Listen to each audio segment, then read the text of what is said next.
देखो, सबसे पहली बात हमारी कमजोरी क्या है, हम परेशान हो जाते हैं। संसार में देखो तो परेशान, परमार्थ की तरफ देखो तो हम परेशान हो, ये हमारा आदत स्वभाव बन गया परेशान होना। थोड़ा सा धैर्यवान बनो, गंभीर बनो। कोई भारी से भारी विपत्ति में परेशानी स्वीकार करके विपत्ति से थोड़ी निकला जाता। सुलझो, ठीक है, विपत्ति आई, समस्या आई, इसका समाधान होगा। ऐसा थोड़ी कि हमें नष्ट कर देगी। अगर अभी हमारी बड़ी हानि हो जाती है, हम कल इससे बड़ा लाभ प्राप्त कर सकते हैं। हमको एकदम बिल्कुल गंभीर रहना है, इतने कमजोर नहीं बन जाना। अब वो गए तो क्या होगा, अब वो वस्तु गई तो क्या, पद गया तो क्या होगा। प्रयास किया था, ये पद मिला था, इससे बड़ा पद प्राप्त करूंगा, मैं इससे बड़ा महान बनूंगा। ठीक है, एक बार गिर गया, गलती हो गई, दंड भोगूंगा, फिर इससे ज्यादा संयम में रहूंगा।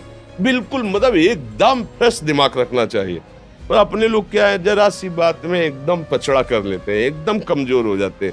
ये बिल्कुल ठीक नहीं है। हम जीवन भर की यात्रा की बात कह रहे हैं, भारी से भारी कष्ट में भी मुस्कुराना, तो हमें बल मिला है, हमें भगवान की कृपा का दर्शन हुआ है, हमें उनका दुलार दिखाई दिया है। अगर ऐसे तो भाग जाते, फिर परमार्थ में थोड़ी चलना होता है। आज जो आप सुन करके लाभ लेने की चेष्टा कर रहे हो ना, ये केवल प्रवचन नहीं है, ये जीवन है। अगर ये जिए ना होते ना तो ये इसका प्रभाव नहीं पड़ता, फिर वाणी का प्रभाव नहीं पड़ता।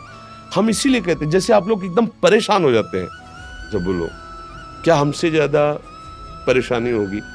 दोनों किडनी खराब, दवाई लाने के लिए पैसे नहीं, पानी रखा है हम उठ के पी नहीं सकते, भीषण शरीर में कष्ट, भीषण बुखार, क्योंकि किडनी फेल, जरा में बुखार, खाने को क्या, रोटी मांग के लाओ। अगर वहां सब्जी मिलती है तो लाल मिर्च ऐसी पड़ के मिलती थी कि वो पा नहीं सकते थे। आप सोचो, पानी लाना है तो मुझे लाना है, पीना है तो मुझे पीना है।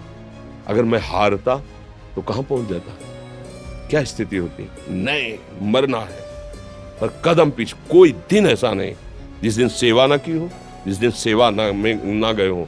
गुरुजी की सेवा में जाना है, पहले अपने को स्वस्थ साबित करना है, नहीं वो सेवा ही नहीं लेंगे। तुम बीमार हो, तुम कष्ट में, वैसे उनकी दृष्टि बड़ी शांत है। सेवा की, आके लेट गए, फिर हिम्मत की, अपनी श्री जी की सेवा की, मधुकरी नहीं गए, 3-3, 4-4 दिन भोजन नहीं गए, पर सेवा नहीं छोड़ा, दिनचर्या नहीं छोड़ी। और उसका प्रधान कारण संयम, ब्रह्मचर्य, भगवदाश्रय, नाम जप, कभी हारने नहीं दिया। अभी भी थोड़ी देर बाद डायलिसिस शुरू हुआ, हारने, आपको हारे हुए नजर आ रहे हैं। शरीर में पीड़ा है, किडनी फेल है, ऐसा तो हम स्वस्थ बैठे हैं, पीड़ा है, बार बार प्यास लगती है, थोड़ा थोड़ा पानी मिलता है, लेकिन हम आनंदित हैं, हम प्रसन्न हैं। हम लड़ाई में हारे नहीं हैं, ना हारेंगे, हम जीत चुके हैं। हम अपने मालिक के भरोसे में अपना सब बात, तो वो ये हम अपनी बड़ाई नहीं बता रहे, हम आपको बता रहे समस्या। सोचो, तुम्हारे पास तो माँ है, भाई है, बहन है, परिवार है, कोई ना कोई तो है ना। मेरा किसी ने कभी जीवन में ध्यान भी नहीं दिया, क्यों? बचपन से बाबा जी बन गए, किसी से प्यार नहीं, किसी से संबंध नहीं, कोई जानकारी नहीं, हम कहाँ हैं, वो कहाँ, किसी से कोई मतलब नहीं। अच्छा, जवान साधु कौन श्रद्धा करे? कभी गांव जाने की हिम्मत नहीं पड़ती कि रोटी मांग ले, पता नहीं लोग क्या सोचेंगे, क्या भावना कर ले। हम दरवाजे पे खड़े हैं, क्या कैसी भाव, जो हमारे सामने आकाश वृत्ति से आया यौवन अवस्था में, वही पाया, अन्यथा भूखे रह गए। जब हम हर समय अपने को विवेक के द्वारा सावधान रखे तो हम कभी निराश नहीं हुए, कभी उदास नहीं हुए, कभी ऐसा नहीं लगा कि यार हम दुखी, कभी नहीं लगा। उसी का फल है कि उस सुख का संकेत मिल गया जहां दुख की निशानी भी नहीं, वही उसी के बच्चे हो। हम सब उसी धातु से बने हुए हैं।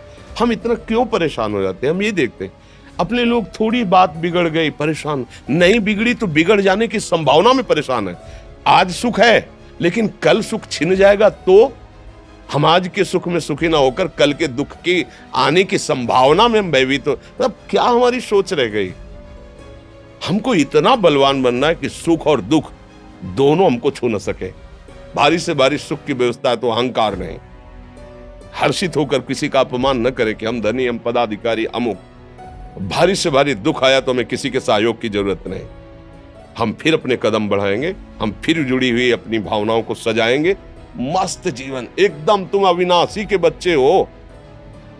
शेर का बच्चा भेड़ों के बीच में फंसकर म्यों म्यों बोल रहा है, बस अगर दहाड़ना सीख जाए तो कोई भी उसे परास्त नहीं कर सकता।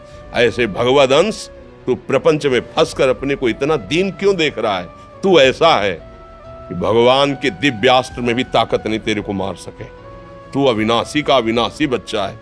विनाशी भोगों को, विनाशी शरीर को मैं मान के इतना भयभीत, इतना दुख ठीक नहीं। ये सबके लिए, केवल एक के लिए नहीं। आप समझो, आप लोग सोचते हैं हम गृहस्थ होकर भला ऐसी स्थिति कैसे। जनक जी सुखदेव जी के गुरु हैं और राजा हैं, महल है, रानियां हैं, नौकर है, चाकर। क्या सुखदेव जी जिनके शरीर में लंगोटी भी नहीं है, दिगंबर, परमहंस के गुरु है जनक जी जो राजा हैं। समझो आप ऐसा ना सोचे कि हम नौकरी कर रहे हैं, हम संसार में, हम गृहस्थ हैं, हम आध्यात्मिक की ऊंचाई पर नहीं चढ़ सकते। नहीं, आप एक सरकारी नौकरी या आप किसानी या व्यापार करते हुए आप एक अध्यात्म की ऊंचाई में चढ़ सकते हैं।